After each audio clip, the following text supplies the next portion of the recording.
If you had started to come to terms with the point of your existence, what would you do? Hi Barbie, wanna watch a movie? Now that we are in the trenches of awards season, I decided to look at a movie that is obviously going to do very, very well during awards season. We're talking a record-breaking film that became Warner Brothers' highest grossing film of all time. Not to mention the impact it had on our culture is one that is unparalleled. Of course, we are talking about the Barbie movie. This film opens with a parody of 2001 Space Odyssey, where it is narrated that Barbie has been around since the beginning of Girlhood. And during this opening scene and opening narration, we get a bunch of shots of little girls smashing their baby dolls in favor of a Barbie doll. Then we travel to the world of Barbie Land, where we have multiple Kens and multiple Barbies living together in this matriarchal society. And of course, there's some oddballs. There is Alan, there's Weird Barbie, and then for notable Barbies, there's President Barbie, Physicist Barbie, Dr. Barbie, Writer Barbie, Diplomat Barbie, among other Barbies. It's any career you could have under the sun. It's a Barbie. And in this world, the Kens are completely dependent on the Barbies. We meet our main Barbie, played by Margot Robbie, who is said to be the traditional Barbie. Barbie goes about her day in Barbie Land, having a great time, running into Ryan Gosling's Ken, who is the main Ken, and a few others where there is this beach competition for Barbie's love. However, that is quickly resolved, and the Barbies and Kens have a dance party at Barbie's dream house to celebrate how incredible their life is in Barbie Land. That is until Barbie has this beginning of a crisis, and she asks all the other Barbies if they've ever thought about dying before. After this initial question, Barbie starts to notice a lot of weird things going on around her. For starters, her heels touch flat on the ground instead of having their normal high heel arches. She is told by the other Barbies to go and visit Weird Barbie, who looks like the product of an imaginative child with her hair all chopped off, drawn all over her face, and she can do the splits. Weird Barbie explains to Barbie that there might be something going on with the girl who controls her in the real world, so Barbie needs to go on a quest to figure out what's wrong. So Barbie begins her road trip out of Barbie Land and is quickly joined by her stowaway Ken. When Barbie and Ken make it to the real world, they almost immediately get put in jail because there is a man that comes up to Barbie and smacks her ass, and she rightfully punches him in the face. However, again, this doesn't last that long, and Barbie is released from jail and she goes on her quest to try and find her owner. Barbie takes a moment to sit on a bench and reflect on what's happening when she suddenly gets a vision of a girl who is playing with her, looking very happy and joyful, and then she starts to look more and more upset and sad, which causes Barbie to cry. She then looks to her side and she sees an older woman sitting there, and Barbie tells her that this woman is beautiful, to which the woman responds with, "I know." And just to put a pin in the plot really quick, this scene is one of my favorites in this movie. We'll talk about it a little more in the analysis, but this is so good. Back to the movie.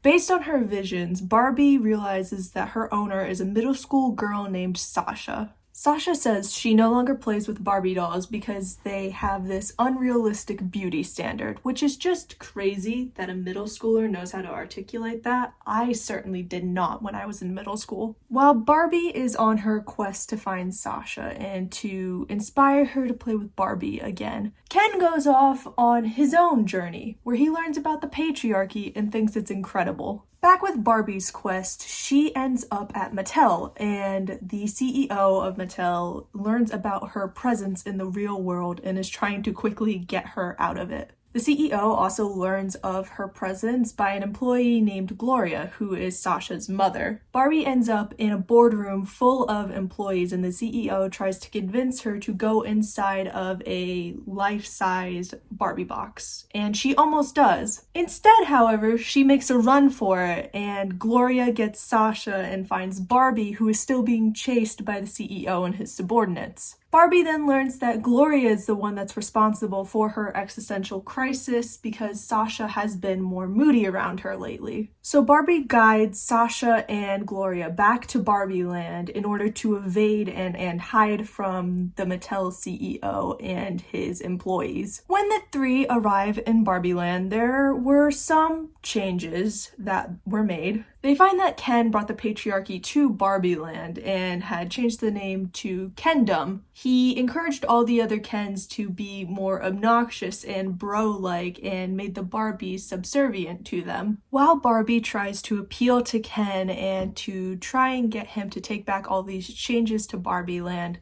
Ken refuses, saying that he feels more validated and respected now than he did prior to going to the real world. This causes Barbie to start to spiral even further into her depression because she is no longer perfect. As Gloria and Sasha are leaving Barbie Land at the request of Barbie, we cut to a commercial for depressed Barbie, and we see weird Barbie going to get her friend. On their way out of Barbie Land, Gloria and Sasha are startled by Alan, who has been a stowaway in the car because he is sick and tired of the Kens. There is a group of Kens that are building a wall to keep anything from going in and out of Barbie Land, and that seems to be what makes Alan snap, and he goes to fight these Kens. Sasha decides that they should go back to Barbie Land in order to help Barbie because Gloria cares for Barbie and Sasha wants to support her mother. Gloria and Sasha return to find Barbie in Weird Barbie's house along with a bunch of other discontinued Barbies and Kens.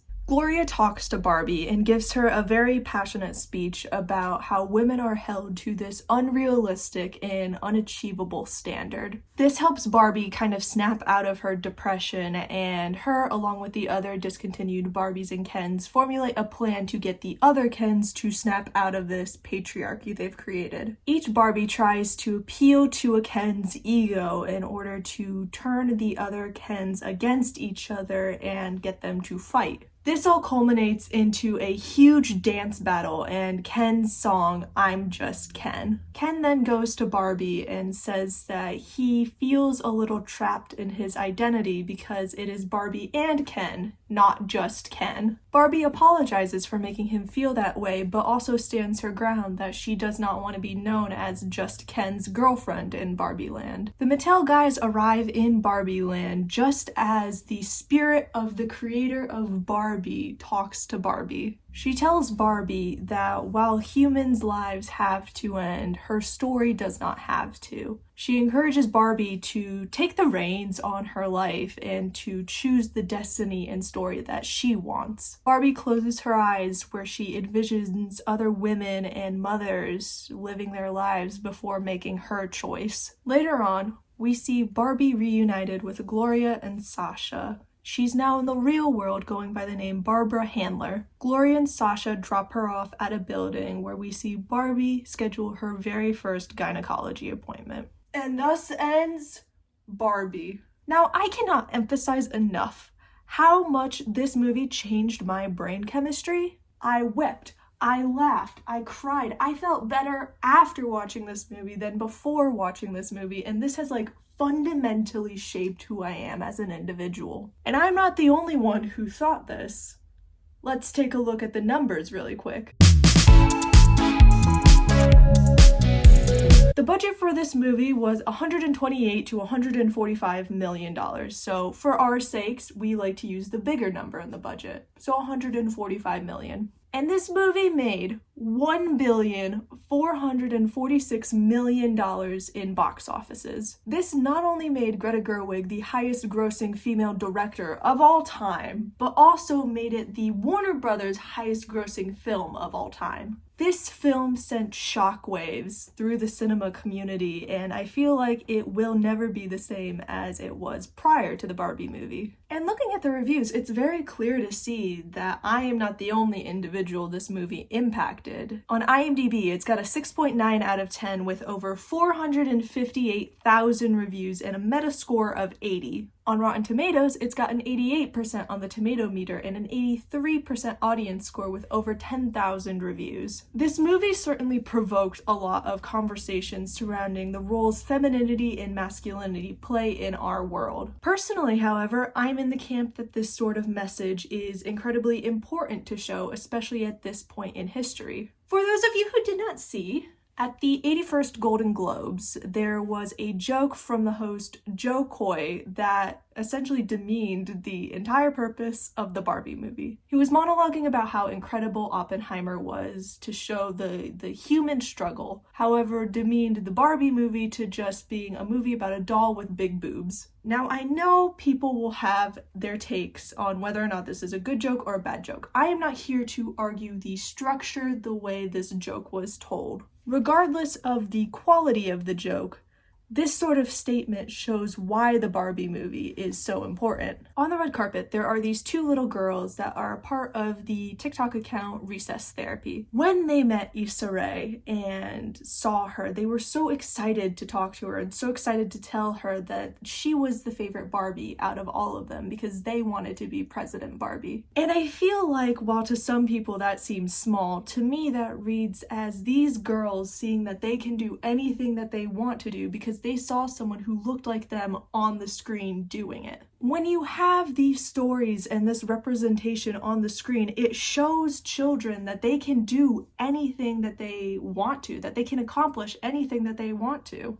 And I think that was one of the goals that Greta Gerwig had for this film, to impact young women and young girls, to show them the power of girlhood and that they can be just as important as men have been treated. We live in a world where women's rights still hang in the balance, with some parts of the world not even allowing women basic healthcare needs. And I think the Barbie movie does a pretty good job at examining the role that women have been forced into in a patriarchal society, how that role is transforming, and then how the patriarchy is still infused in our day-to-day lives. And throughout this movie, we see Barbie wrestle with her existentialism, where her and Ken go on these opposite journeys of identity and self-expression. They both manage to get caught in this battle between their own identity and their own self-expression versus the version of themselves that someone else wants them to be. And it's this sort of inner war that they both have to fight,